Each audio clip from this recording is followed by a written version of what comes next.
네, 안녕하세요. 노년층과 기후변화 적응, 기후정의 위험성 및 도시기후변화 적응 대책을 중심으로 발표하게 된 연세대학교 정치외교학과 이태동입니다. 혹시 제 얘기를 다 잘 들리시죠? 네, 여기 계신 분은 다 들으실 텐데. 네, 이 영어로 쓴 건데요. 제목은 그러니까 노년층이라 The Old and the Climate Adaptation이라고 해서 약간 노인과 바다처럼 이렇게 써봤습니다.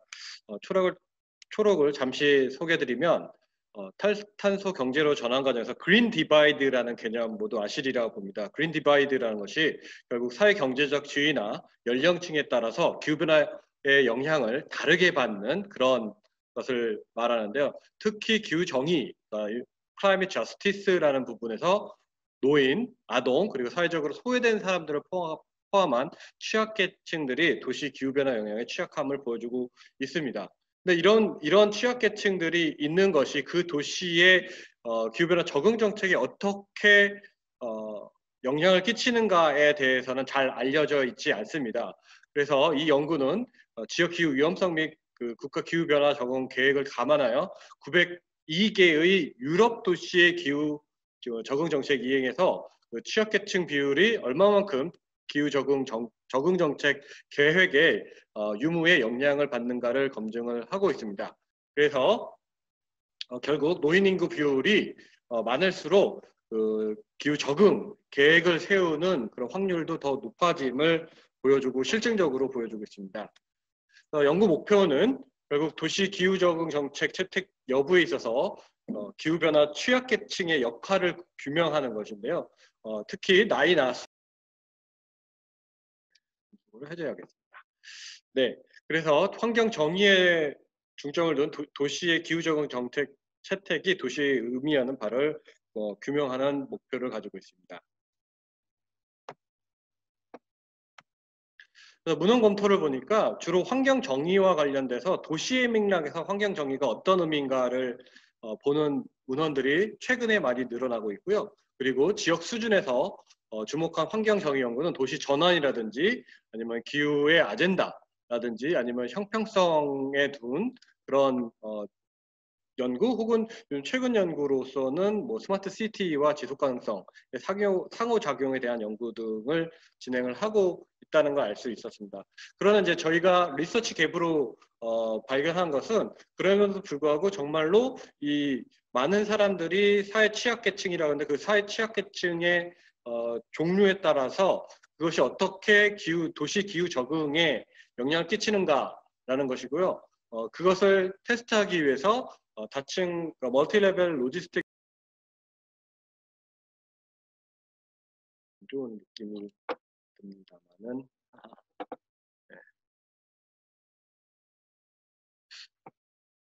네, 네. 그래서 이렇게 첫 번째, 두 번째, 세 번째 가설은 사회적으로 취약한 사람들, 특히 노년층, 아동, 그리고 이민자의 비율에 따라서 적응 계획을 채택할 확률이 높은가 안 높은가. 그리고 네, 인터넷 연결이 불안정하다는데 그냥 할게요. 그리고 극심한 이상기후와 기후 위험성에 노출되어 있는 도시일수록 그리고 그 두 가지는 이제 국가의 영향도 있기 때문에 이제 다층 그 러진 모델을 썼던 이유가 국가의 네스티드된 시티의 그런 그 특성을 보기 위해서 이런 국가 레벨의 그 변수들도 고려를 했습니다.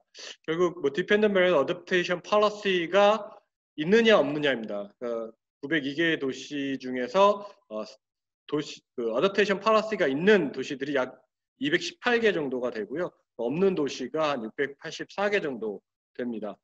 그리고 올드라는 것은 여기서 이제 노인층을 이거는 이제 유럽에서 유로 데이터를 사용한 건데요. 75세 이상의 그런 연령층이고요. 그 아이들은 5살 이하 그리고 다른 나라에서 태어난 사람들이라든지 이런 social vulnerability variable들이 있고요. climate indicator variable, hot summer라든지 forest fire, summer precipitation 그리고 winter precipitation, 가뭄 같은 것들이 있습니다. land and hazard variable로 green space가 얼마 있느냐, field space가 얼마 있느냐, 그리고 홍수가 얼마나 나느냐. 그 네트워크 어댑테이션 네트워크 어댑터빌리티 액티비티에서 코버넌트 메이어라는 네트워크가 있습니다. 도시들의 네트워크. 거기에 참여했느냐 안 참여하지 않았느냐. 또 기후변화 적응이기 때문에 100 Resilient City Initiative에 참여 멤버냐 아니냐. 그 내셔널 클라이밋 어댑테이션 폴리시에서 그 내셔널 어댑테이션 폴리시가 있느냐 없느냐, 어세스먼트가 있느냐, 그리고 모니터링이 있느냐. 이런 것들을 바탕으로 저희가 통계 분석을 한 결과로는 보실 수 있다시피 시티 레벨 베리어블에서 그러니까 로진 모델을 멀티베리엇 로진 모델 이건 컨트리 레벨이 없었을 때 더 올드 즉 노인 인구가 많을수록 그 어댑테이션의 확률이 더 많다라는 것들을 볼 수 있고요. 그리고 해저드는 이 실 서페이스 정도만 유의미한 그것들을 보여주고 시티 레벨만 봤을 때는 역시 올드 이 노년층이 많은 곳일수록 어댑테이션 팔러시가 많은 그 시티와 컨트리 레벨을 다 컨트롤했을 때는 이 내셔널 어댑테이션 팔러시도 중요하고 그리고 코버넌트 메이어에 있는 그 멤버십도 중요한데 역시 그 노년층의 인구가 많을수록 어댑테이션 팔러시가 더 채택될 가능성이 높다는 것을 보여주고 있습니다. 이거는 이제 플러스를 하는 그 predictive probability를 보여준 건데요.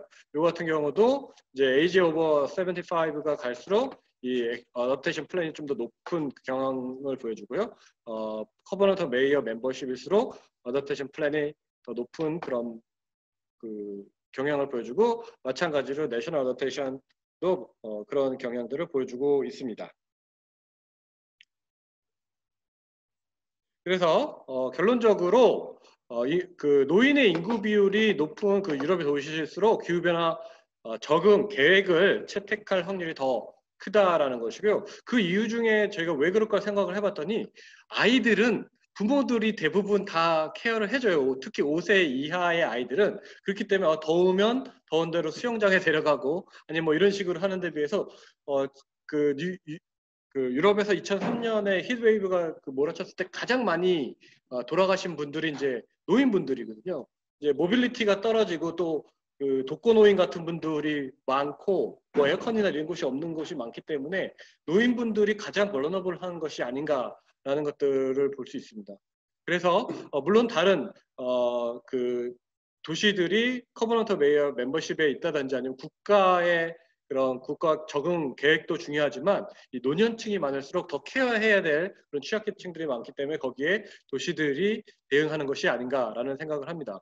그래서 기후변화는 이 연구에서 보여주려는 것은 결국 기후변화는 불균등한 영향을 가지고요. 그리고 끼치고 기후정의에 대한 논의와 연구가 필요한데 그 보통은 이 사람들이 벌러너블 하다라고 밝히는 것들이 대부분이었다면 이 연구는 그 벌러너블한 사람들이 취약한 사람들이 어떤 취약한 사람들이 많을수록 기후변화 적응 정책들을 채택하는 경우가 많는가를 보여준 거고요.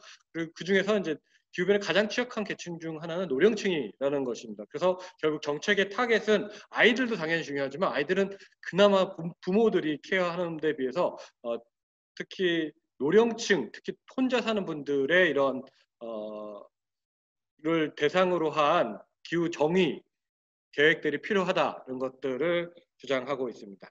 네, 그러면 발표를 여기서 마치도록 하겠습니다. 10분 딱 됐습니다. 네. 좋은 발표 혹시 질문 있으실까요? 제가 너무 재미있는 생각을 들었습니다. 노년층이 많을수록 기후적인 대책이 많이 수립되고 있다는 의견을 흥미롭게 생각을 했고요. 우리나라 같은 경우는 초고령사를 지금 거의 이제 우리나라가 노년층 비중이 굉장히 올라갈 거라고 예측을 많이 하고 있는데 그러면 지금 우리가 추진하고 있는 그린 웨딩이라든지 이런 정책들에 있어서 예산 내부는 이제 취약계층을 중심으로 하는 정책이 추진이 됐으면 좋겠다는 생각도 드는데 대표적으로 혹시 어떤 정책이 가능할지 혹시 생각하시는 게 있는지 궁금합니다. 취약계층에 대한 정책 정책이 대표적으로 어떤 게 있을까 궁금한 이야기입니다. 네. 말씀드리면 그 그린 뉴딜은 K 뉴딜에서 한국형 뉴딜에서 세 개 중에 하나잖아요. 디지털 뉴딜하고 그린 뉴딜하고 소셜 세이프티넷 프로비전이 있는데 사실 취약계층과 관련돼서 그린 뉴딜하고 이 사회 취약계층에 대한 세이프티넷을 제공하는 것과 같이 가는 게 맞는 것 같습니다. 근데 제가 기억하기로는 그런 노령층에 대한 기후 취약성에 대한 내용들은 혹은 프로젝트는 그렇게 많지 않은 걸로 알고 있습니다. 그 부분을 좀 더 강화를 해야 된다고 생각을 하고요. 특히 여름철이나 겨울철에 냉난방이 중요한데 뭐 노령층을 위해서 그러니까 쿨링 스페이스가 있잖아요. 그러니까 양로원에 주로 그런 에어컨을 틀게 해서 그 집에 에어컨이 없는 분들이 노인분들이 거기서 좀 더위를 날 수 있도록 하게 하는 그런 정책들이 있습니다. 그게 뭐 상당히 제가 보기에는 노인분들을 보호하는 데는 참 좋은 정책이라 생각하는데 요즘의 문제는 코로나로 인해서 모임은 조금 힘든 게 있긴 하지만 무더위 쉼터, 양로원의 무더위 쉼터를 설치하고 거기에 전기료를 대주는 거는 노인들의 취약 대상의 노인들의 기후 변화 적응을 돕는 그런 정책이라고 생각합니다. 그러면 네. 네, 그러면 예, 감사합니다.